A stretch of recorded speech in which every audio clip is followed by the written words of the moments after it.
Another heart stopped beating, and the man upstairs demanded that I look into the case. For 10 long weeks, the blinding fluorescent lights and stench of froggy bits weighed down on my soul. Not even an A+ in BIPN 105 could pry me from my cold glass of ringers. That was, until they offered me Dr. Armour's coveted letter of recommendation, so respected among the medical community. They knew I couldn't refuse. The details were different, but the story was always the same. Mr. Frog was loved by the ladies for his suave, his six-pack abs, his shining pericardium, and his large aorta. He was one for the record books. His heart was abnormally strong. It was unthinkable that anything could have stopped it. What was more perplexing? Only traces of a few substances were found at the scene of the crime.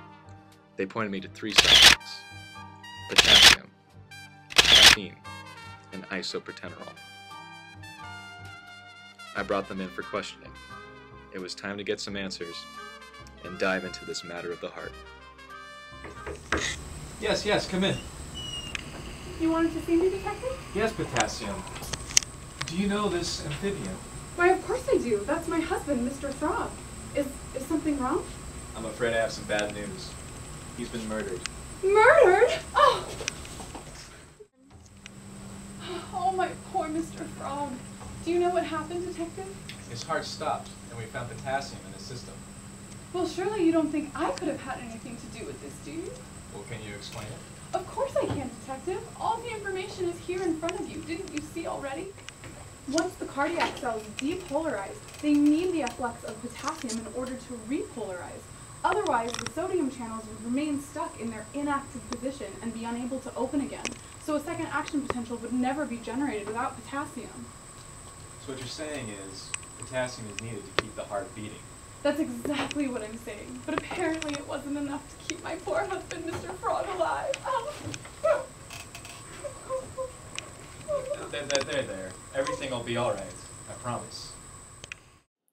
It appeared she wasn't responsible, and it was time to bring Mr. Frog's murderer to justice. My first lead was Caffeine, so I brought her in for questioning. Do you know this handsome devil? Oh, of course I do, Detective. That's Mr. Frog. When was the last time you saw Mr. Frog? We were out for coffee last night. But I thought Mr. Frog was married to Potassium. Oh, that old whore. She thought she had him all to herself, but she couldn't get his heart racing like I can. You don't say. Well, Mr. Frog turned up dead when we found caffeine in his system. I just told you we were out last night, but I couldn't kill him. Then enlighten me. How else do you get Mr. Frog's heart racing? Normally, phosphodiesterase is an enzyme that binds and breaks down cyclic AMP into AMP in the cytoplasm of both the nodal cell and contractile cells. Caffeine is a competitive inhibitor of phosphodiesterase. It prevents cyclic AMP from binding and degrading. When caffeine blocks the enzyme's regulatory function, cyclic AMP is allowed to accumulate in the cell. In the nodal cell, the increase in cyclic AMP increases the heart rate. First, cyclic AMP binds directly to I-funny channels. This activates them to open sooner, reducing the repolarization requirement to reopen, and to open faster, causing an increase in the rate of slow, spontaneous depolarization as seen in the increase of the phase 4 slope of the action potential.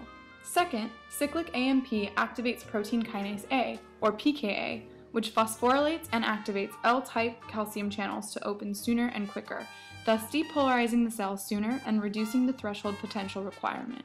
Both of these have a positive chronotropic effect and increase the rate of pacemaker depolarization, which in turn increased Mr. Frog's heart rate. Competitive inhibition of phosphodiesterase also occurs in contractile cells. Accumulation of cyclic AMP causes an increase in cytoplasmic calcium and stronger ventricular contraction. The more calcium in the cytoplasm, the more myosin-actin cross bridges form, and the larger the contraction. This is caffeine's positive inotropic effect. Cyclic AMP also activates pKa in the contractile cell and has several effects. First, via phosphorylation, it activates L-type calcium channels to open faster and sooner, causing a higher calcium influx. It also increases ryanodine 2 receptor channel activity, where calcium binding to the receptor on the sarcoplasmic reticulum releases more calcium stored within into the cytoplasm. pKa also increases SERCA2 pump activity by inactivating the inhibition of phospholamban. SERCA2 then increases uptake and storage of more calcium into the SR. Upon the next action potential, more calcium is released into the cytoplasm. These combined effects serve to increase cytoplasmic calcium, thus increasing the strength of contraction. Do you know where else Mr. Frog went last night? It's not a matter of where, but with whom. I may have plans to meet Isoproterenol after me, but I didn't mind sharing. He was such a charmer. When that dame first walked in, she had my heart racing too. What was more important was that Potassium wasn't the only woman in Mr. Frog's life. It was time to bring in Isoproterenol and crack this case. I understand you saw Mr. Frog last night. I did. So what? Well, Mr. Frog turned out dead. And? And we found Isoproterenol in his system, so you must have had something to do with it. Don't be so foolish, detective. Are you aware of how isoproterenol works? Yeah, charming. My roguish good looks could never hide my ignorance. Why don't you tell me? Isoproterenol binds to beta-1 adrenergic receptors and causes a second messenger cascade in both nodal and contractile cells via the GS pathway. This increases heart rate and contraction even more than caffeine does. After binding to isoproterenol, the G-alpha-S subunit stimulates adenylyl cyclase to convert more ATP into cyclic AMP. This increased production causes a larger buildup of cyclic AMP than the indirect accumulation caused by caffeine. Thus, the pathways are similar, but isoproterenol's direct production of cyclic AMP causes a greater extent of effects. We've already been over the effects of increasing cyclic AMP in the nodal cell and how it increases heart rate. We've also been through the effects in cardiac contractile cells and how it increases the strength of contraction. But another difference that should be noted is the higher increase in cytoplasmic cyclic AMP increases SERCA2 activity much more. This increases the rate at which calcium is removed from the cytoplasm. Thus, contraction is stronger due to increased cytoplasmic calcium, and its presence in the cytoplasm is shortened due to rapid removal.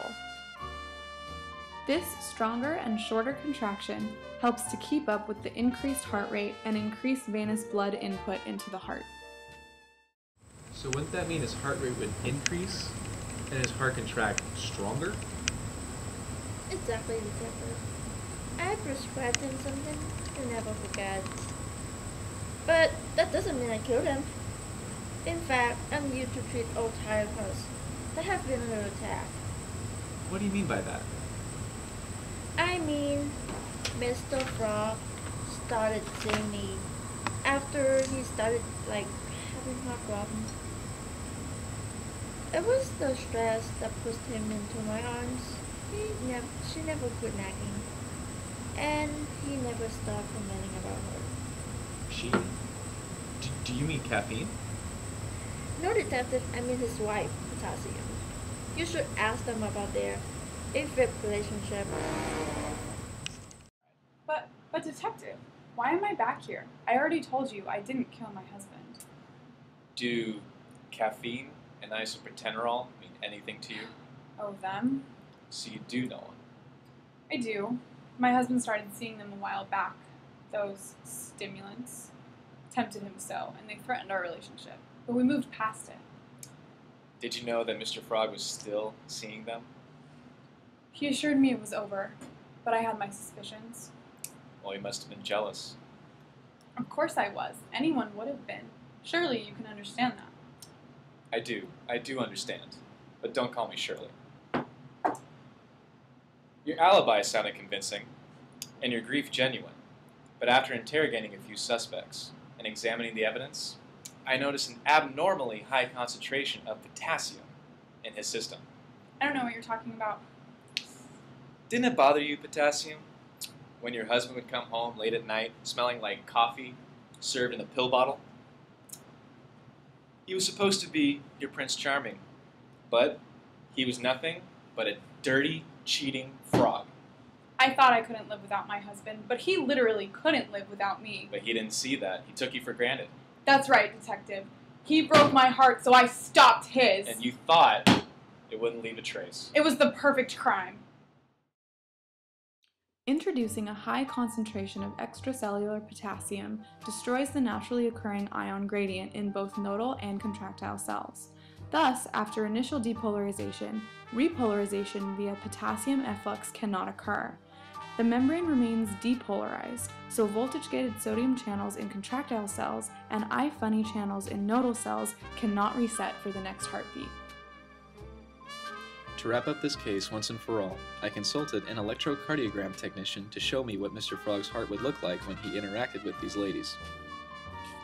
Ventricular depolarization is seen in the QRS complex, or here as an RS wave, and its repolarization in the T wave. The PR segment would measure the time between ventricular repolarization and depolarization, and its length would correlate with the signal conduction velocity through the atrioventricular node to the ventricular contractile cells. The modified QT interval would measure the time between the beginning of ventricular depolarization and the beginning of ventricular repolarization. It also contains the segment of ventricular contraction before relaxation, and is reflected in the width of the contractile action potential's calcium plateau, or the time calcium is in the cytoplasm. When caffeine increased Mr. Frog's heart rate, the PR segment would shorten, which shows a higher rate of signal conduction due to a faster rate of channel activity. She would also increase the systolic contraction amplitude as well, but not enough to shorten the QT interval or the amount of time calcium is in the cytoplasm.